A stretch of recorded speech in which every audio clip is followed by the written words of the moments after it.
ভিডিওতে ভাইয়া দুইটা গাড়ি একসাথে দেখাবো। এখানে হোন্ডা গ্রেস 23-এ রেজিস্ট্রেশন করা একটা গাড়ি, আর এখানে যে গাড়িটা রয়েছে এটা হচ্ছে টয়োটা উইশ 7 সিটের গাড়ি। যাদের ফ্যামিলি মেম্বার বেশি তারা এই গাড়িটা দেখতে পারেন। এই গাড়িটা খুবই ফ্রেশ কন্ডিশনে রয়েছে। আমি বলবো যারা নতুন গাড়ি নিতে চান এই গাড়িটা একবার আমাদের শোরুমে এসে দেখেন। গাড়ির শেপটা এখনও অরিজিনাল কালারেই রয়েছে, আমরা টাচ আপ করিনি। এটা মডেল হচ্ছে 2017, রেজিস্ট্রেশন 2023। ভাই এই গাড়ির ভিতরের ইন্টেরিয়রটা দেখেন, ডুয়েল এসি, হ্যান্ডরেস্টের অপশন রয়েছে। এছাড়াও গাড়িতে সিট কভার একদম বিল্ট-ইন রয়েছে। এই গাড়ির ড্যাশবোর্ডটা অনেক ফ্রেশ। এটা কিন্তু 25 স্টারের একটা গাড়ি, একদম নতুন একটা গাড়ির সাথে কম্পেয়ার করে নিতে পারবে। টায়ার কন্ডিশন খুবই ভালো। এই গাড়িটা যেহেতু হাইব্রিড, অনেক বেশি মাইলেজও পাওয়া যাবে। আর কাস্টমার চাইলে যে কোনো অ্যানালাইজিং সেন্টারে নিয়ে যে এই গাড়িটা চেক করতে পারবে। 17 মডেল, 23-এ রেজিস্ট্রেশন করা হোন্ডা গ্রেস। এই গাড়িটার দাম চাচ্ছিলাম মাত্র 18,50,000 টাকা।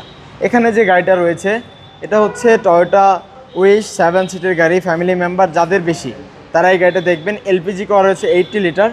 গাড়ির হেডলাইট অরিজিনাল এবং এখানে কিন্তু বডি কিট রয়েছে। চতুর্দিক দিয়ে বডি কিটের অপশন পাবেন। গাড়িটির সামনে ডোরটা খুলে দেখাই, ড্যাশবোর্ডটা অনেক ফ্রেশ, এসির প্যানেল টাচ এবং সামনে দুটি সিটে হ্যান্ডরেস্টের অপশন রয়েছে। যেহেতু 7 সিট, এই গাড়িগুলোতে পার্সোনালি কমফোর্টেবলভাবে 7 জন বসতে পারবেন। অনেক লেগ স্পেসের অপশন থাকে। পিছনের শেপটা দেখেন, এখানে যে ব্যাকলাইটটা রয়েছে অনেক ফ্রেশ, স্পয়লার, এবং যেহেতু এলপিজি করা রয়েছে 80 লিটার, আপনি অনেক হ্যাসেল ফ্রি এই গাড়িটা ইউজ করতে পারবেন। 4-এর মডেল, 8-এর রেজিস্ট্রেশন, টয়োটা উইশ। এই গাড়িটির দাম চাচ্ছিলাম আমরা মাত্র 13,50,000 টাকা। বাবু ভাই, আপনার শোরুমের অ্যাড্রেস? আমাদের শোরুমের নাম হচ্ছে জুবাইর কার্স। এটা নাবিস্কো বিস্কুট ফ্যাক্টরি রয়েছে তেজগাঁতে। নাবিস্কো বিস্কুট ফ্যাক্টরির ঠিক পিছনে গেটের সাথে আমাদের শোরুমটা অবস্থিত। আসসালামু আলাইকুম। ওয়ালাইকুম আসসালাম।